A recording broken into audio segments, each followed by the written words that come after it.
Alabama's plus 470 to win this conference. Kalen DeBoer, year 2, went 9-4 last season. Jalen Milroe gone. Hello, Ty Simpson era in Tuscaloosa. Ryan Williams back. Alabama, Dylan, you said this is the best defense in football this year. I think this could end up being the best defense. Well, I don't think the best defense is coming from any other conference. So I guess, yeah, probably. Oh, so the Big Ten, Big Ten defense is weak. That's what I'm hearing. I don't know. I don't know what defense in the Big Ten is going to rival what Alabama and Texas are going to do defensively. Maybe that team in Columbus? No, absolutely not. It would not be that team in Columbus. Matt Patricia. Just throwing bait. Carter's just That's the problem. That's the problem when we talk about Ohio State is every time you just talk about the defense, no one has a comeback to Matt Patricia. It's the ultimate trump card when you're talking about Ohio State because no one's going to talk positively about Matt Patricia, even though he could very well do a good job this next season and do a fine job in college because you're working with great talent at Ohio State, but it's Matt Patricia. Matt Patricia, we need to get Ben back on here. Matt Patricia set the Lions back however many years. A decade. That's a whole nother thing. Now we're getting to the NFL previews. Alabama, last year, 33.8 points per game, 17.4 points per game allowed. I believe the 8th best defensive rating, according to PFF. You return 8 defensive starters. You return 6 offensive starters. Of the offensive starters, I would start with Ryan Williams, the best wide receiver in college football. Is it Jeremy? Whoa. Time out. Ryan Williams is not the best wide receiver in college football. Oh, uh-oh. Did I say that? Yes. You did say that. Oh, that must have been a slip. I'm sorry. Wow, this is awkward. Oh, man. Who could be then? Samaj Morgan? You get Ryan. Is it Jeremy or Jeremy? I'm going to miss. There's no way it's Jeremy, right? What are you Jeremy talking about? Bernard? Jeremy Bernard, I think it is. Jeremy? That's tough. Okay. Jeremy Bernard, he's coming back. This is a team that has a pretty good amount of continuity. I'm looking at the continuity on the defensive side of the ball, though. I think last year, a couple growing pains. You get Kalen DeBoer that comes in, kind of like the Brian Kelly treatment coming into LSU is like, I think a good coach, just maybe not really a fit. And maybe that'll figure itself out. But I think it's going to be this year if it does. I think this defense is very good. Yes, Connor? Real quick on that coaching point, Dylan, I want to interject. Do you think it's not a fit with Kalen DeBoer in Alabama or not a fit with Kalen DeBoer and Jalen Milroe? Because I think it's more of a Jalen Milroe type of non-fit than Alabama from last year. That's a good point. Yeah. And it's tough because I'm a Jalen Milroe truther. Still am. Go Seahawks. I'm not. This year for Alabama will be really telling. And I have Alabama fans in my sphere. You can tell that this 9-win season kind of shook them to their core, losing the bowl game to Michigan. I guess they're used to that. But it's a bit different than what Alabama's used to. And I do think this defense is going to be very, very good. The question is going to be, like all the other quarterbacks we talked about so far, is what are you going to get from Ty Simpson? But I do think this defense is going to be the best defense in the SEC. Texas is going to be very close, but you know how much I love defense. Alabama would if you gave me Alabama, Texas, Georgia, which team's going to have a better season? I would say Alabama out of those 3.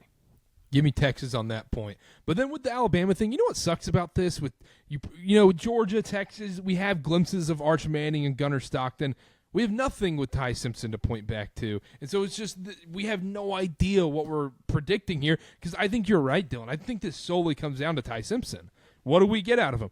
Can DeBoer develop him? The one thing I do like is that there wasn't really a quarterback competition in Tuscaloosa. It was his job. They made that clear very early on. I do like that.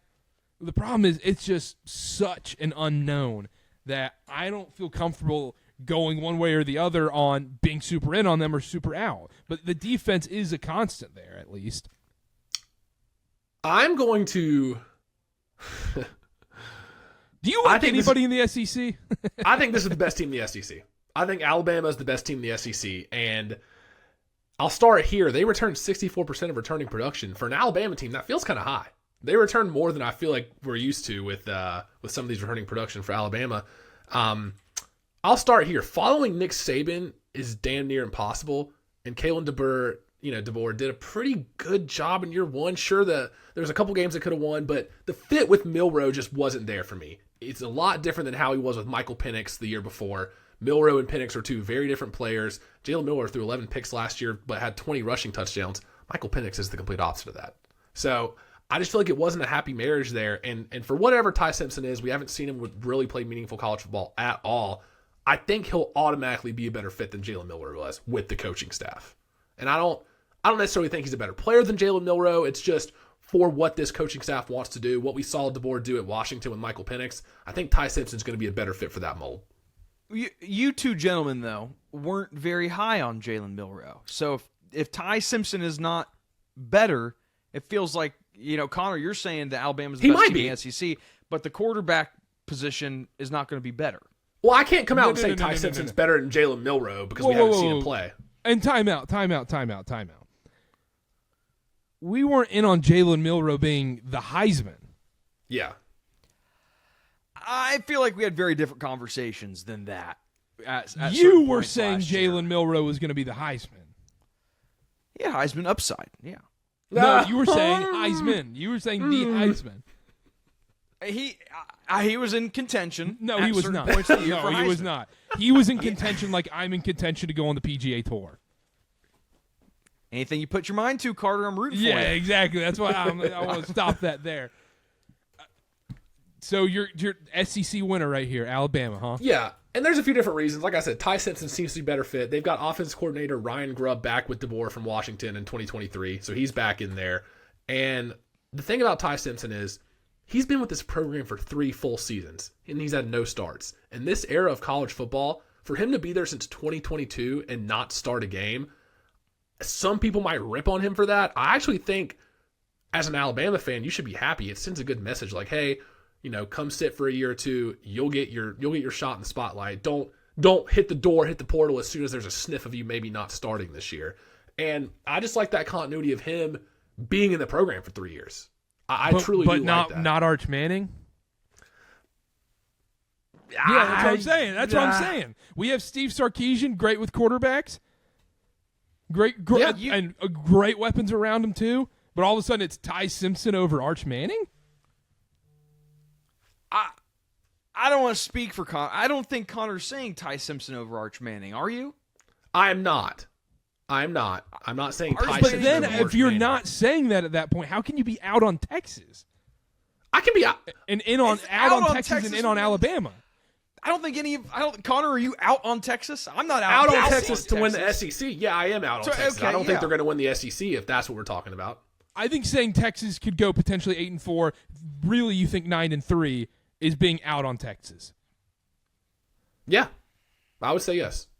That's what I'm saying. That's why I and that's just because. But listen. And that's not strictly an Arch Manning versus Ty Simpson conversation. It's more of a, hey, is the rest of the Texas offense elite enough, good enough to elevate Arch Manning's mistakes? Whereas with Alabama, as we'll get into, I think Alabama is. I think the defense is amazing. I think there's enough around Ty Simpson, and I think he's a better fit in this system with Kalen DeBoer than Jalen Milroe was. And for all those reasons, I'm in on Alabama and not in on Texas.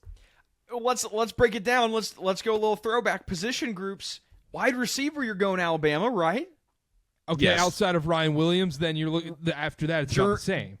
Our boy Jeremy. Isaiah Horton from Miami. He's 6'4", deep threat. He had some big plays last year. 616 yards, 5 touchdowns last year. Jam Miller, running back. He's also playing with the best quarterback in the country. Well, in the ACC. In the ACC. I'll give you that. I'll give you ACC. Jam Miller's got to be better. He averaged, 4.5 yards per carry last year? He needs to be better this year. The edge I would give to Texas in the running game from last year. 77 rated. 77, You're giving the edge into the quarterback conversation. Probably Texas. I'll give Texas the edge, but I'm as giving of Alabama today. defense. Yeah. How out would you be if Alabama is tied with Florida State in the first game? How out would you be on this Alabama team if it's 10-10 at halftime? I'm not going to panic. Not going to panic? Connor. First game of the year. This guy's never played a snap before. Let's say Thomas Castellanos is lighting up Alabama. then I'm going back and pulling a clip from last year's show. That's very simple. Good point. But offensive line, I'm giving Alabama. Texas had a lot of turnover on the offensive line this year. Carter, how worried are you if Quinn Ewers puts up a stinker to Ohio State? I'm not worried about Quinn Ewers because he'll be sitting the bench for the Dolphins behind Zach Wilson. So. Oh my gosh, that was a Freudian slip. Arch Manning? What are you thinking if he goes out and throws I a think stinker? that's two different conversations, though. Ohio State is the third team in the country. Florida State is Florida State. Which we had a whole 20 minutes before the show started talking about how arbitrary that is. Yes and no, but at the same time, it's still Ohio State, and one team was the national champion, and the other team was 2-10, and was scoring 13 points a game last season. Okay, all right. And I'll close with go ahead, sorry. Yeah, no, yeah, you're good. I'll close with this on Alabama. It's been 3 years since they've had a 1,000-yard rusher. That needs to change this year. Their left tackle, Caden Proctor, came out, I think in a recent interview, and said their goal is to win the Joe Moore Award for the top O-line in the country. The last time they won that, 2020, when they won a national title. They've got the returning pieces. They got a couple guys in that might start on the line. And sure, you can say that's the goal for every O-line. But I don't know. I think this is the year. In the defense, Dylan touched on most of it. 19 players for this defense saw 200 or more snaps last year. 13 are back. And for Alabama, that seems like a lot. I feel like there's usually a lot more turnover on a defense for Alabama. Keon Sabb, stud. Yeah, Justin Jefferson, middle linebacker. Look at that. I'm not out on Alabama either, though, is what I'm saying. Well, apparently you're out on a team if you don't pick them to win the SEC. Apparently you're just going to be completely out on them. No. If I'm saying Alabama's going 8-4, then I'm saying I never out said on that. Alabama. I said Georgia might go 8-4. The lowest I said for Texas was 9-3. 9-3. I feel like that's out on the team that's I'll still be out. Yeah, I'll be out. But that's what I'm saying. I'm not necessarily saying anti. I'm also trying to play devil's advocate here because there's a little too much positive Alabama propaganda. We got to rein it back a little bit. I just don't know what I'm getting out of Ty Simpson. I simply have absolutely zero idea. At least with Arch Manning, I know a little bit. I just don't know with Ty Simpson. It's a cop-out answer. This team feels 9-3, 10-2. You go through the schedule. I do want to give Alabama credit for the non-con. The SEC usually schedules crappy non-cons. Now, these games were scheduled in advance. At least Florida State and Wisconsin are on there. They did try to play other Power 5 schools. When this game was scheduled with Florida State, that game actually did matter. But that's true. Those should be blowouts, right? I mean, Wisconsin should be a bloodbath. I think this Alabama team is going to go 11-1. And I think their only loss is either going to be at Georgia or at South Carolina.